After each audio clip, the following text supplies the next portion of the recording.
सरकार। No, I have given floor to Chandrashekhar ji. Mister Akhilesh, उपाध्यक्ष महोदय, please go to your place. उपाध्यक्ष महोदय, मैं Wanted to make a submission. I am giving him the floor.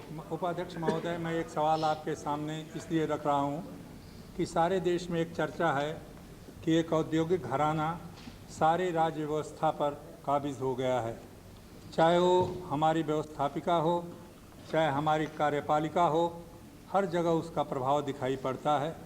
उसके बारे में एक बार नकवी साहब ने चर्चा उठाई, एक बार प्रियरंजन दास मुंशी ने चर्चा उठाई, लेकिन उस चर्चा के बावजूद भी कुछ हुआ नहीं।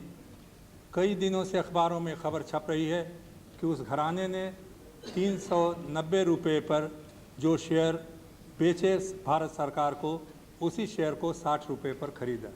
1070 करोड़ रुपया यूटीआई से उनको दिया गया। उस पैसे को उन्होंने जाली कंपनियों के नाम भेज दिया।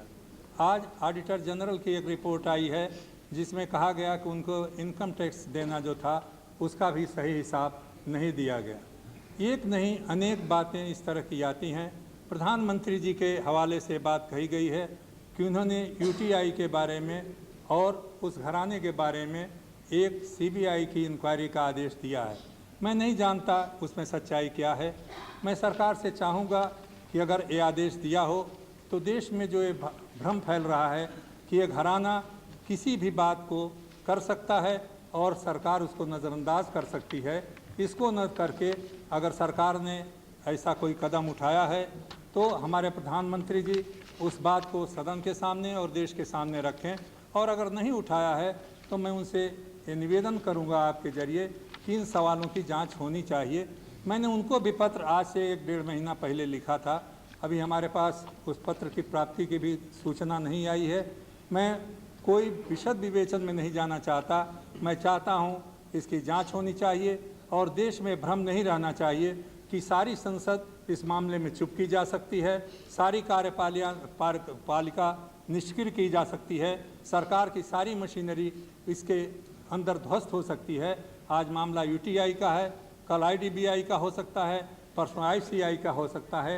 ये सारी वित्तीय संस्थाएं आज संदेह के घेरे में पड़ रही हैं और मुझे आश्चर्य इस बात पर होता है उपाध्यक्ष जी कि उस व्यक्ति के कहने पर या उस घराने के कहने पर एक वित्त विभाग का बड़ा अधिकारी तुरंत स्थानांतरित कर दिया जाता है। वित्त मंत्री महोदय जी बैठे हुए हैं, उनको सूचना तक नहीं होती और ये काम हो जाता है। जिसको चाहें जहां नियुक्ति करा दें, जिसको चाहें स्थानांतरित कर दें। ये भ्रम सारे देश में फैला हुआ है। मैं इस सवाल को नहीं उठाता, लेकिन देश में जहां भी जाता हूं लोग कहते हैं पार्लियामेंट संसद इस सवाल पर मौन क्यों है। अगर नकवी साहब और प्रियरंजन दास मुंशी ने सवाल उठाया उस पर चर्चा क्यों नहीं हुई, और हमसे लोग कहते हैं कि आप भी चुप क्यों हैं। इस मजबूरी में इस सवाल को मैं उठा रहा हूँ कि ये प्रभाव अगर लोगों के मन पर पड़ेगा कि ये घराना मनमानी कर सकता है और सरकार निष्क्रिय बनी रहेगी, ये संसद मौन रहेगी, तो इससे अशुभ लक्षण और कोई नहीं होगा। मैं आज तो इतना ही कहता हूँ।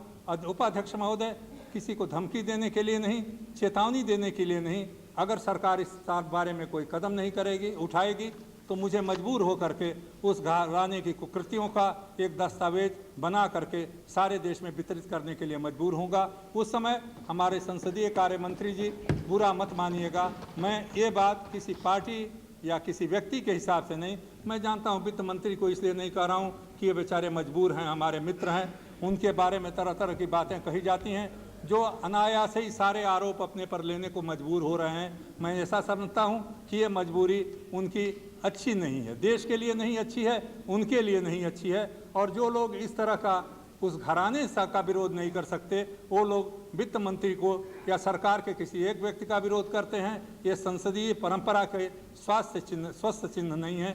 इसीलिए उपाध्यक्ष महोदय, मैं केवल इतना ही कह के इस बात को समाप्त करता हूँ। श्री